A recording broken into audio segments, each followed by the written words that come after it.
ጤና ይስጥልኝ ውድ የዚህ ቻናል ተመልካቾቼ እንዴት ናችሁ? ሰላም ናችሁ ወይ?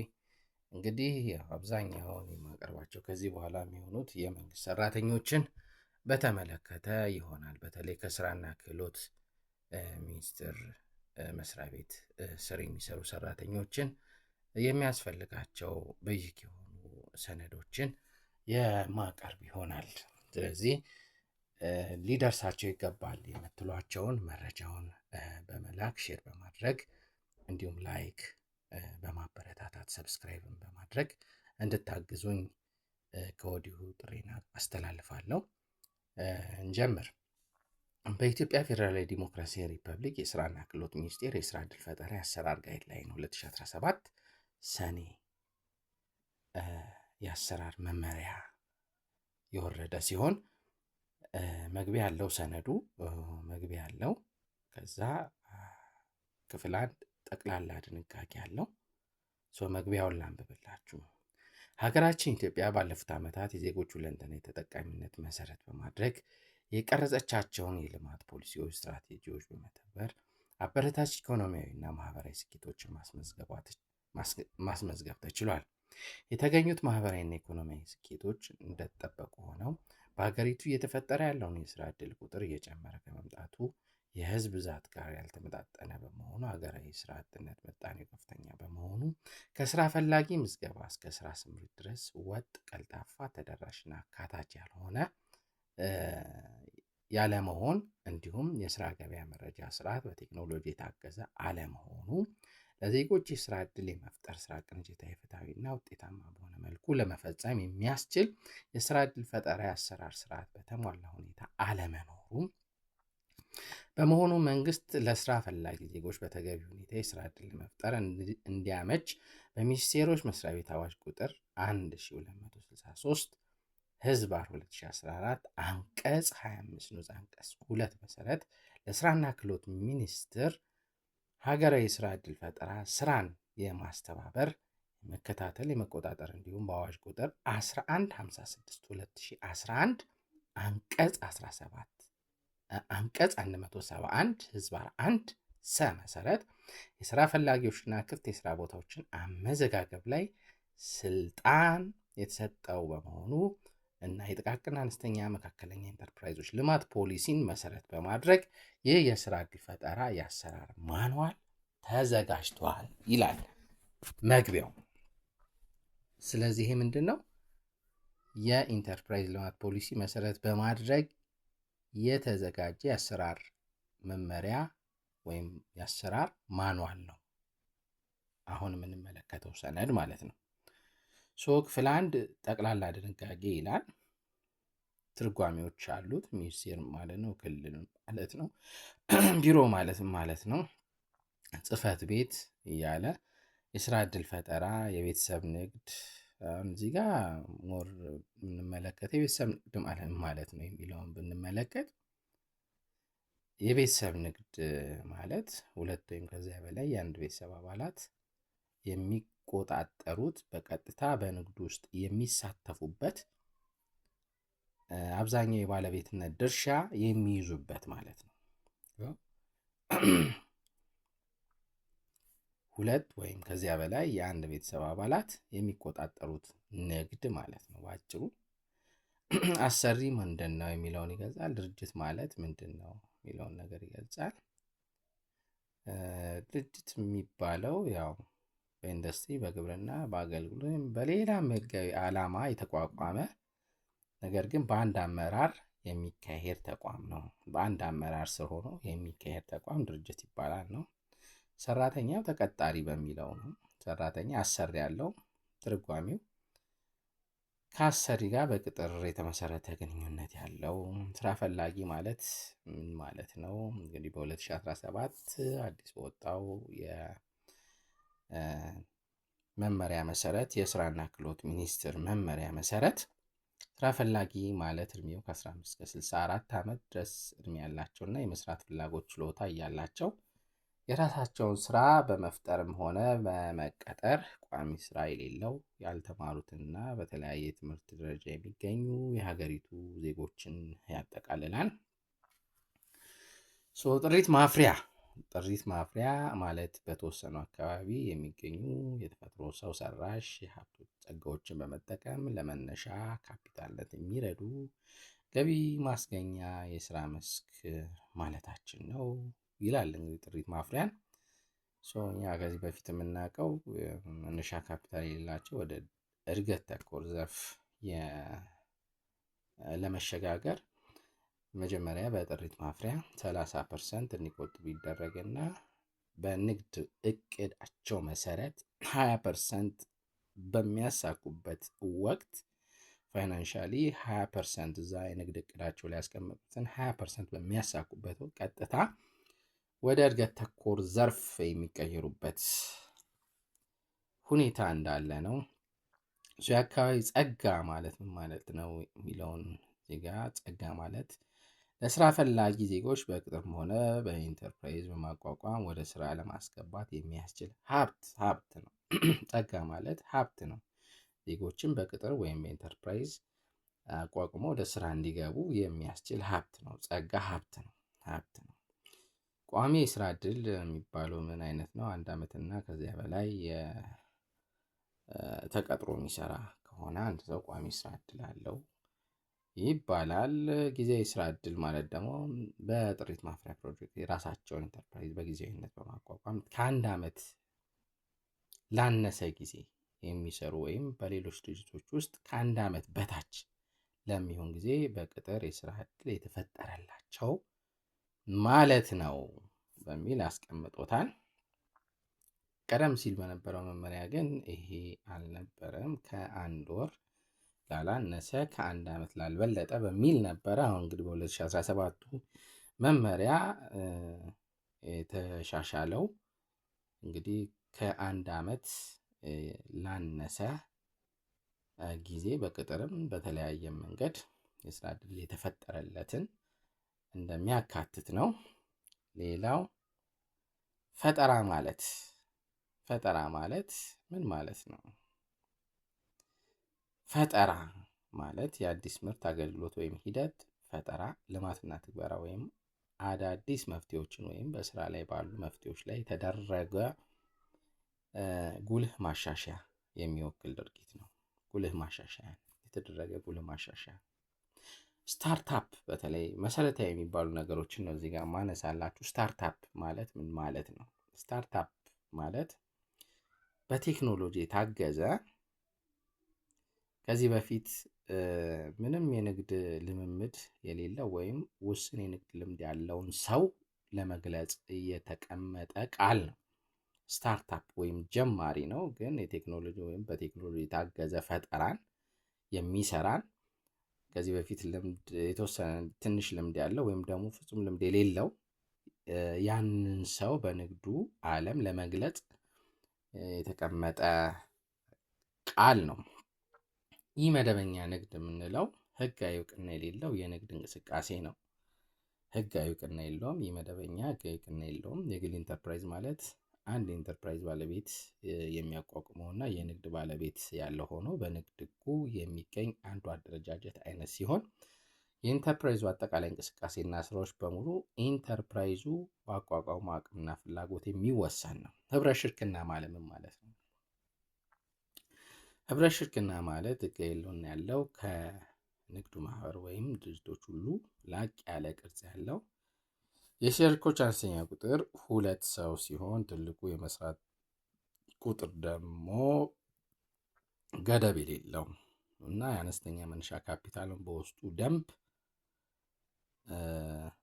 ያው መነሻ ካፒታል በመያዝ የሚመሰረት ነው። በራሳቸው በውስጥ ደንብ የሚመሰረት ነው እንጂ እንሃል ተብሎ የተቀመጠ ነገር የለውም። በውስጥ ደንባቸው መሰረት ማስቀመጥ ይችላሉ ነው። አነስተኛ መነሻ ካፒታል የሚባል ነገር የለውም።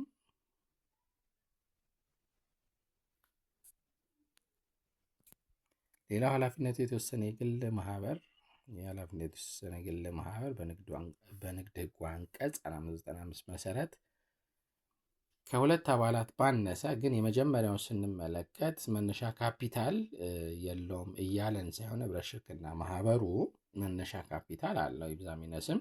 ግን ትንሹ መነሻ ካፒታል በተቻለ መጠን በግልጽ እዚህ ላይ በቁጥር አልተቀመጠም ማኑዋሉ ላይ። አሁን እያወራው ያለው ስለ ማኑዋሉ ስለሆነ ስለዚህ ማኑዋል ስለሆነ በቁጥር ይሄን ያህል ተብሎ እዚህ ላይ የተቀመጠ ነገር የለውም። እዚህ ላይ የሚለው ምንድን ነው? የመስራች ቁጥር ገደብ የሌለውና የአነስተኛ የመስራቾች ቁጥር ገደብ የሌለውና የአነስተኛ መነሻ ካፒታሉ በውስጠ ደንብ ውስጥ አባላቱ ዕጣ ድምር በመነሻ ካፒታልነት በመያዝ የሚመሰረት የንግድ ማህበር አይነት ነው የሚለው። ይህንን መሰረት አድርጌ እያወራው ስለሆነ ነው። ሰነዱን መሰረት አድርጌ እያወራው ስለሆነ ነው። ኃላፊነቱ የተወሰነ የግል ማህበር በንግድ አንቀጽ 495 መሰረት ከ2 አባላት ባላነሰ ከ50 አባላት ባልበለጠ የሚቋቋም ሆኖ የማህበሩ መነሻ ካፒታል ከብር 15000 ያላነሰ የማህበሩ አክሲዮን እኩል በሆነ የአክሲዮን ዋጋ የተከፋፈለ ሆኖ የአንድ አክሲዮን ዋጋ ከብር 100 ያላነሰ ሲሆን አባላቱም የተወሰነ ኃላፊነት አለባቸው። እንግዲህ እዚህ ጋር በግልጽ አስቀምጦታል። ኃላፊነቱ የተወሰነ የግል ማህበር መነሻ ካፒታል ያው የአክሲዮን ሽያጩ ምን ያህል ብር መሆን እንዳለበት መነሻ ካፒታላቸው ምን ያህል መሆን እንዳለበት አስቀምጦታል። መነሻ ካፒታል ብር 15000 ያላነሰ መሆን አለበት። የአንዱ አክሲዮን ዋጋ ደግሞ ከ100 በማነስ የለበትም ብሏል። የሙያ ብቃት ማረጋገጫ ማለት ምን ማለት ነው? ሙያ ብቃት ማረጋገጫ ማለት በአንድ የስራ መስክ የንግድ ፍቃድ ለማውጣት የሚጠየቅ ዝቅተኛ ልምድ ወይም ብቃት የብቃት ሰርቲፊኬት ማለት ነው። እዚህ ጋር ዋና ዋናዎቹን እያነሳው ለመሄድ ያህል ነው። እዚህ ጋር ኤጀንሲ የሚለው በአሰሪና ሰራተኛ ግንኙነት ላይ ያለውን አካል ነው። ወጣት ሰራተኛ ሰነዱ አምጥቷል። ወጣት ሰራተኛ ማለት ነው ወጣት ሰራተኛ እድሜው ከ15 ዓመት እስከ 18 ዓመት ያልበለጡ ግለሰቦችን ወጣት ሰራተኛ ይላቸዋል። ጥቃቅን ኢንተርፕራይዝ ማለት ምን ማለት ነው ለሚለው የኢንተርፕራይዝ ባለቤቶችና ተቀጣሪ ሰራተኞች ጨምሮ እስከ 10 ሰዎች ቀጥሮ የሚያሰራ የካፒታል መጠን በኢንዱስትሪ ዘርፍ በዶላር 11764 ዶላር ያለው ጥቃቅን ኢንተርፕራይዝ ማለት ነው ተብሎ ተመዝግበዋል። በአገልግሎትና በግብርና ዘርፍ በዶላር 7843 ብር ከዚህ ያልበለጠ መሆን አለበት ጥቃቅን ኢንተርፕራይዝ ለመባል። አንደኛ ያው ጥቃቅን ኢንተርፕራይዝ ሲባል በአባላት ቁጥር ብዛት እና በሚኖረው ካፒታል ነው።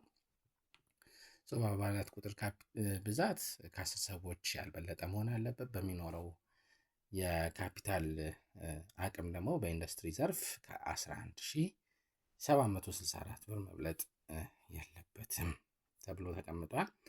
አነስተኛ ኢንተርፕራይዝ ማለት የኢንተርፕራይዙን ባለቤትና ተቀጣሪ ሰራተኞችን ጨምሮ ከ11 እስከ 50 ሰዎችን የሚያሰማራና የጠቅላላ ካፒታል መጠን በግብርናና በአገልግሎት ዘርፍ በዶላር ከ7844 ብር እስከ 98000 ወይም በኢንዱስትሪ ዘርፍ በዶላር ከ11765 ብር እስከ 196000 ያልበለጠ ኢንተርፕራይዝ ነው ብሎ መመሪያ አስቀምጦታል። እንግዲህ የመመሪያው ጥቅል ዝርዝር ጥቅል ዓላማው የዚህ መመሪያ የስራ ዕድል ፈጠራ የአተገባበር ሂደት አካታችና ወጥ በሆነ መንገድ ዜጎች የስራ ዕድል ተጠቃሚ እንዲሆኑ ለማድረግ የሚያስችል የአሰራር ስርዓት መዘርጋት ነው በሚል ነው። ዝርዝር ዓላማ የስራ ፈላጊዎች ተጠቃሚነት ፍትሃዊ፣ ተደራሽና አካታች ማድረግ፣ በቂ ግንዛቤ በመፍጠር የስራ ፈላጊ ምዝገባና ጸጋ ልየታን በተገቢ ሁኔታ እንዲተገበር ለማድረግ ጥቃቅንና አነስተኛ ኢንተርፕራይዞች የአደረጃጀት ሂደት ቀልጣፋ፣ ፍትሃዊ እንዲሆን ማድረግ፣ ክህሎት መርና ዘላቂ ስራ ዕድል እንዲፈጠር ማድረግ፣ የአሰሪና ሰራተኛ ግንኙነት በማሻሻል ዘላቂና ሰላማዊ ስራ ዕድል እንዲፈጠር ለማድረግ የመንግስታዊ ድጋፍ ለስራ ዕድል ፈጠራ ፍትሃዊ ተደራሽ እንዲሆን ለማስቻል ነው። ተፈጻሚነት ወሰን። ይህ መመሪያ በአገሪቱ በሚገኙ ስራ ፈላጊዎች፣ በየደረጃው የሚገኙ የስራና ክህሎት ማዕከሎች፣ ቴክኒክና ሙያ ተቋማት፣ አሰሪዎች እና የስራ ፈላጊ ቤተሰቦች፣ ሌሎች የማህበር ክፍሎች ላይ ተፈጻሚ ይሆናል ይላል። እንግዲህ መርሆችን አስቀምጠዋል። እኩልነት፣ ፍላጎት መር፣ ክህሎት መር፣ አሳታፊነት፣ ውጤታማና ቀልጣፋ አገልግሎት፣ ፍትሐዊነት፣ ተጠያቂነት፣ ምቹና ዘላቂ ስራ ዕድል፣ አካታች። እነዚህ ሁሉ ዋና ዋና መርሆች ናቸው። ክፍል 2 ላይ ስንሄድ የስራ ፈላጊዎች አመዘጋገብና የአካባቢ ጸጋ ልየታን ያስቀምጣል። የስራ ፈላጊዎች ምዝገባ ቅድመ ዝግጅት እሱን ያስቀምጣል። ቅድመ ዝግጅቱ እናንተ አንብቡት። የምትፈልጉ ከሆነ በውስጥ ይህንን ዶክመንት ሼር አደርጋችኋለሁ። አስፈላጊ ዶክመንት ነው። አንብቡ፣ ይጠቅማችኋል ብዬ ስለማስብ ነው። የምትፈልጉ ሰዎች ይህንን ፔጅ ዩቲዩብ ቻናል ላይክ አድርጉ፣ ሰብስክራይብ አድርጉ። መረጃውን ልክላችኋለሁ። እጄ ላይ የገባ መረጃ ነው። በተቻለ መጠን አንብቡት። ሌሎች ተጨማሪ እጄ ላይ ያሉ ሰነዶችንም ልክላችኋለሁ። ከዚህ ከስራና ክህሎት ሚኒስቴር ጋር በተያያዙ ያሉ ሰነዶች እጄ ላይ ያሉ እንድታያቸው በሚል ነው ያስቀመጥኳቸው። የስራ ፈላጊዎች ምዝገባ እንዴት ይከናወናል? የስራ ፈላጊዎች የመመዝገቢያ ወቅትና ቦታ አሁን በዚህ በአዲሱ የአሰራር መመሪያ መሰረት የተቀመጠበት ሁኔታ አለ። የግንዛቤ ፈጠራ፣ የምክር አገልግሎት፣ አጫጭር ስልጠና ድጋፍ፣ እሱም በተመለከተ የመረጃና ምክር አገልግሎት ድጋፍ የሚሰጡ የስልጠና ድጋፎች። ክፍል 4 የኢንተርፕራይዝ አደረጃጀት አይነትና የስራ ዕድል ፈጠራ አማራጮች። በግል የሚቋቋሙ ኢንተርፕራይዞች ምንድን ነው ማቅረብ ያለባቸው? እነዚህ ነገሮች ሙያው ላይ ያላችሁ ሰዎች አደረጃጀትም ላይ ብትሆኑም ባትሆኑም ወይም ስራና ክህሎት እየሰራችሁ እስከሆነ ድረስ ልናውቀው የሚገቡ ሀሳቦች ስለሆኑ ሁላችንም በተሻለ መጠን መረጃውን ለማግኘት ሰብስክራይብ አድርጉ፣ ላይክ፣ ሼር እንዲሁም አዳዲስ ነገሮች እንዲቀርቡላችሁ በመሃል ይህን ሰነድ የምታገኝ ከሆነ ብላችሁ ኮመንት አስተያየትን ብትሰጡኝ እነዛን ነገሮች ፈልጌ እናንተ የማቀርብበት ይሆናል። የንግድ ማህበር አደረጃጀት አይነቶች በግል፣ በህብረት ሽርክና፣ ኃላፊነቱ የተወሰነ የግል ማህበር በሚል የተቀመጡበት ሁኔታ አለ። የስራ ዕድል የመፍጠሪያ አማራጮች፣ አደረጃጀት የሚፈጠር የስራ ዕድል የተቀመጡበት ሁኔታ አለ። የህጋዊ ሰውነት አሰጣጥ፣ ህጋዊ ሰውነት እንዴት ይገኛል? እያንዳንዱ ራሱን የቻለ በዚህ በስራ ዕድል ፈጠራ አሰራር መመሪያ መሰረት ይሆናል። በቅጥር የሚፈጠር የስራ ዕድል እሱንም ዝርዝር የያዘ ነው። የቅጥር ስራ ዕድል ፈጠራ አማራጭ፣ የስራ ዕድል ፈጠራ ከአሰሪና ሰራተኛ ያለው ግንኙነት፣ ለስራ ዕድል ፈጠራ አስፈላጊ መንግስታዊ ድጋፎች፣ የስራ ዕድል ፈጠራ አካታችነት፣ ግዴታዎች። በተጨማሪ በርከት ያሉ ይዘቶች ያሉበት ስለሆነ